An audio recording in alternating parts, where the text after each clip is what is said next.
Good morning. How are y'all today? Gotta have my coffee, get this morning rolling. So I was talking with someone the other day and they were complaining. Imagine that, people complaining. I would have never guessed. Well, I can't say that in hell. I go off the wall a little bit myself sometimes.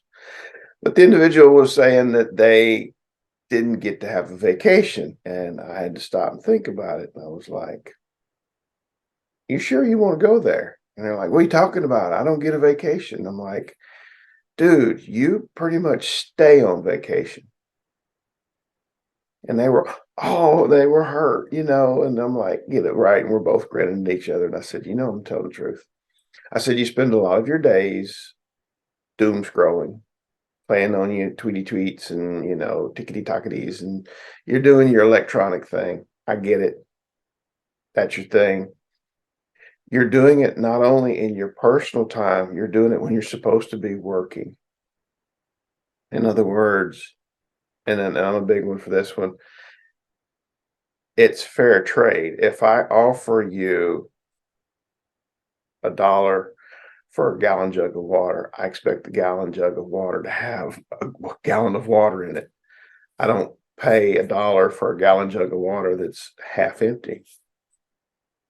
How many of y'all are working for people though, and you're cheating them out of half? How many of you are cheating your own self? You have your own jobs. You have your own things you're supposed to be doing. A lot of people will holler that time thing. I don't have time. I don't have time. You got a crap ton of time. As I've said before, time is one of the only things that you've got. Thing is where do you spend your time? And I'm not talking about after a hard day's work, you sit down, you relax for a minute, you enjoy something, you take your mind off of things. I totally got it. And I also understand during a regular work day, when you're working hard, notice that working hard, you deserve a break every now and then, a few minutes to unwind, get your mind clear, straighten up, get up. I encourage people, if you're sitting at a desk and you're working, and again, I emphasize working, and I include schoolwork as work. Okay. If you're doing that and you're dead on it, getting up and taking a 15-minute break, going to the bathroom, going to get you something cold from the refrigerator, a little ice water, do a little walkie walk around the house.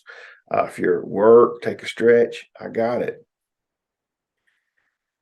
How many of you are not the kind, though, that does that? You find reasons to get up from your desk and wander away, and then you hang around the water cooler, talking, socializing, or you just don't even get up from your desk. You sit there and you doom scroll,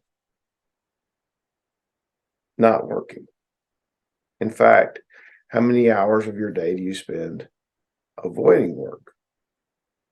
How many times do you sit there at the house? You're supposed to be doing your house chores, cleaning up or whatever. And I don't mean your accidental sidetrack, like you were cleaning the kitchen and you went to go get the broom out the closet. And on the way there, you walked through the room to get to the room where the broom closet's at. And you noticed something on the floor and you picked it up and you side trailed. That happens, especially for us ADHDers.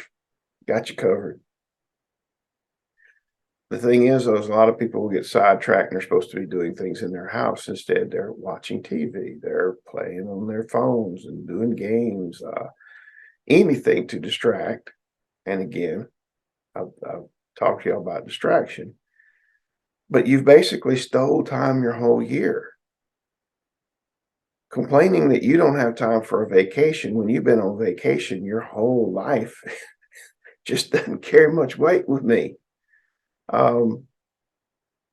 If you took even that hour you wasted that day, that hour you wasted that day, and you add it up, you'll get 40 hours for sure. In fact, most people spend a couple of hours a day deliberately not working while they're being paid to work. And I don't talk about your official breaks. I'm talking about when times you're officially supposed to be sitting there working. The multitaskers, who are supposed to be working and standing at a station or a computer, or they're supposed to be, at a cash register, and they got their hands under here, and, you look at them, they're doing this, and you're kind of like, that's spooky. I don't know what they're doing under there, but I don't want to know. And you find out, no, they got their phone and they're going to town.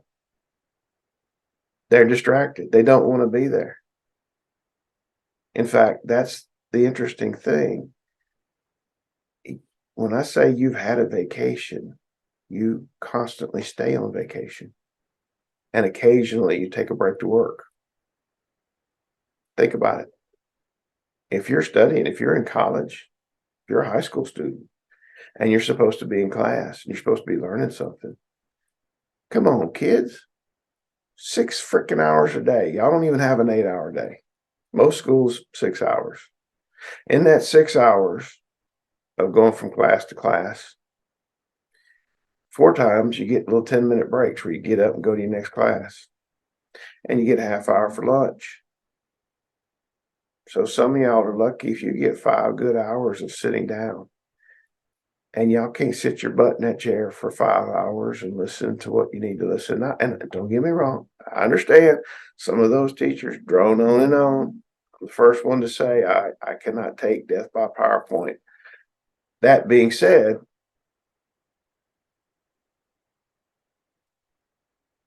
it is 5 hours that you owe to yourself to do your work. And then when you come home and you say, well, I don't understand the homework, even if you have homework, that's because you didn't pay attention in class. And I understand, again, paying attention's tough. I get it. It's only going to get longer because then you get into the workplace and then you can't pay attention to your work. And then you don't do the job you could do. And then you don't get the promotion you could get, the raise you could get. You don't qualify for the job you could have had. And then you complain. Life's not fair. You deserve a vacation. If you work, you deserve a vacation. And hopefully you work at least medium well. I don't even go for medium anymore. Bump into the edge of medium. Think about it. How much of your day do you spend not accomplishing things? How much time do you already spend on break? I'm a big believer in fairness. If you are not getting paid what you should be, then you fight for a pay raise, or you go find a job that will pay you accordingly. On the flip side, if you're not getting paid well and you're spiteful and you hold back and you don't work well, then you're damaging your own reputation. And I tell people all the time, you are the keeper of your reputation. You are the one who sets it up so that when other people look at you, and when you try to explain, well, I didn't work hard in that job because I felt they wasn't treating me fair. And I didn't work hard in that job because they wasn't paying me the way I think I should be paid. And I didn't work hard in that job because I was upset because somebody else got promoted and I didn't. But you can trust me, when I come to work for you, I'm going to work hard. No, no, I don't trust you. Trust is earned. And you haven't earned it. You're cheating yourself. Again, this is all about being honest and fair with yourself first. And then you realize, yeah, there's a lot more that goes into this. So the next time someone hollers, I need a vacation, let that come to your mind. Maybe they already been on one. All right. Y'all have a great day. I hope you have an awesome weekend, and namaste.